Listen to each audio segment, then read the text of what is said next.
Bismillahirrahmanirrahim. Assalamualaikum warahmatullahi wabarakatuh. Innal hamdalillah wahdahu wassalatu wassalamu ala Rasulillah Sayyidina bani Abdillah wa ala alihi wa ashabihi wa mawalah. Qala Allah Ta'ala fil Qur'anil Karim, wa ma tuqaddimu li anfusikum tajiduhu 'indallah khairan wa ajrama ajra. Hadirin saudaraku yang dirahmati oleh Allah Subhanahu wa taala. Sebagai bentuk rasa puja dan puji syukur kita, mari sama-sama kita sanjung tinggikan rasa puja puji syukur kita kepada Zat wajibal wujud, Allah Qadir Rabbul Ghafur, yang telah melukis indah panorama alam semesta dengan mahligai yang indah dipandang mata. Hijau renuhnya pepohonan, biru putihnya langit dan awan, tinggi rendahnya gelombang samudra di lautan, seolah-olah mengucapkan pujian kepada Allah pencipta alam dan insan. Burung-burung laut menyanyi, pepohonan turut menari, bunga mawar bersemi menanti kumbang yang sejati. Subhanallah, ternyata sungguh indah ukiran seni, tak seindah ukiran alam ilahi. Sungguh elok bahasa sastrawan, tak setinggi ijaznya Al-Quran, yang telah meyakinkan terhadap diri kita bahwa Allah lah yang patut kita sembah, kita puji, lagi kita syukuri. Salawat dan salam kehadiran arwah junjungan alam Nabi kita Muhammad Rasulullah sallallahu alaihi wasallam. Dialah putra Abdullah, buah hati Aminah, Habibullah, kekasih Allah, wajar bin pantas alias bin patut, binti cocok jikalau kita dendangkan sepotong doa dengan lafaz Allahumma salli ala Sayyidina Muhammad wa ala ali Sayyidina Muhammad. Hadirin yang dirahmati oleh Allah, saudaraku yang seakidah, yang seiman, di tengah-tengah kondisi yang telah melanda Indonesia Pertiwi ini, di mana kita diserang oleh wabah yang sangat luar biasa, yang sampai sekarang ini juga belum dapat terselesaikan.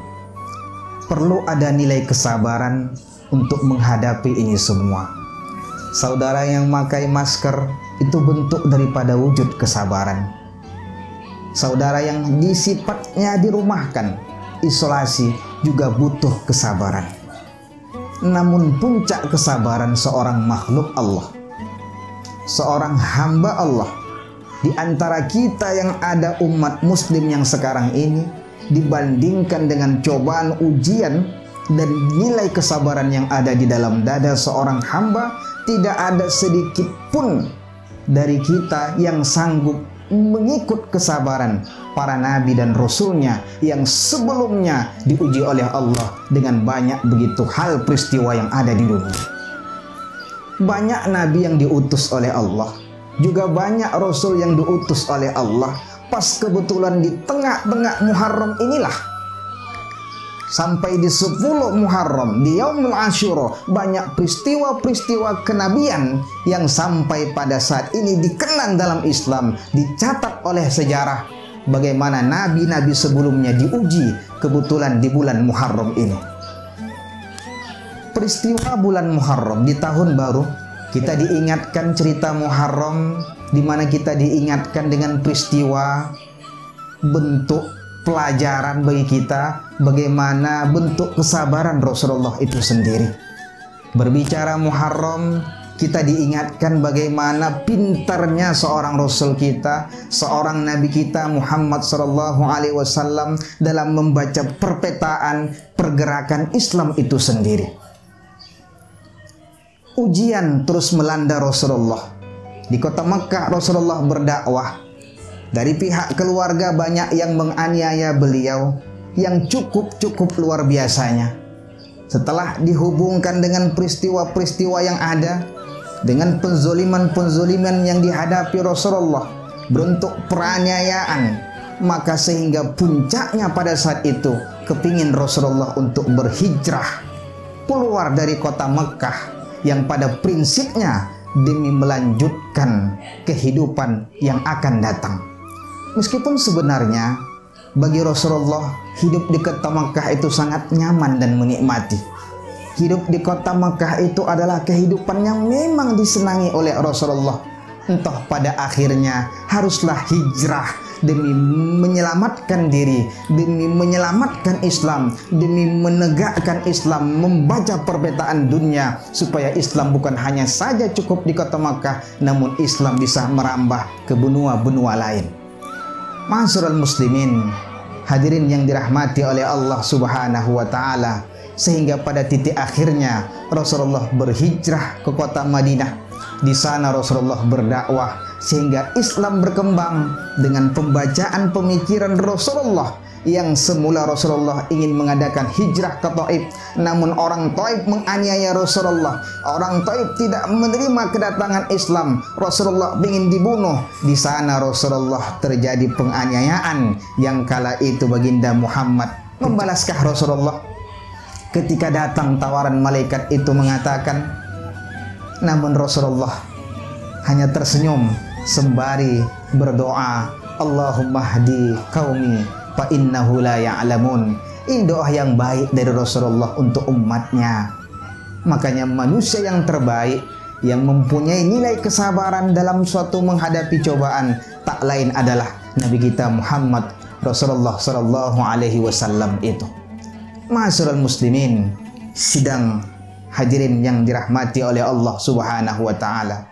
Muharram mempunyai sejarah terhadap peristiwa-peristiwa kenabian, juga terhadap diri kita sendiri. Mari sama kita mengambil iktibar dari pergantian tahun ini yang semula di tahun 1442 Hijriah, masuklah kita di mana di tahun 1443 Hijriah ini. Lantas apa yang mesti kita ambil dari pelajaran dari penyuguhan yang sifatnya hari-hari Allah hadapkan di hadapan kita? Sesuai yang Allah firmankan, wa tilkal ayam nudawiluha bainan nas. Demikianlah hari-hari itu Allah edarkan untuk kita semua. Adakah cukup hari itu sebatas itu? Tidak, ma'asyiral muslimin. Kelak usia yang kita jalani pada saat sekarang ini nanti kelak menjadi pertanggungjawaban di hadapan Allah Subhanahu wa taala. Wa ma tuqaddimu li anfusikum tajiduhu indallah khairan wa ajra ma ajra. Kelak nanti segala apa saja yang telah kita lakukan semasa hidup kita nanti akan dipinta pertanggungjawabannya di hadapan Allah Subhanahu wa taala. Wa asarahum wa kulla syai'in ahsyainahum fi imamin mubin. Kelak setiap detik langkah kita, bekas segala perbuatan kita rapi dalam catatan malaikat, utuh rapi. Kelak nanti kita pertanggungjawabkan itu semua di hadapan Allah Subhanahu wa taala. Maka menjadi suatu renungan bagi kita, mau kita apakan usia kita akan datang ini?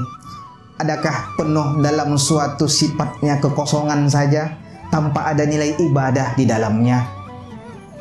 Sesungguhnya hadirin yang dirahmati oleh Allah, saudara-saudaraku yang seakidah, usia itu ada batas limit waktunya. Kesehatan itu juga demikian. Marilah kita seperti tua-tua kelapa, jangan seperti tua-tua keladi yang semakin tua semakin menjadi.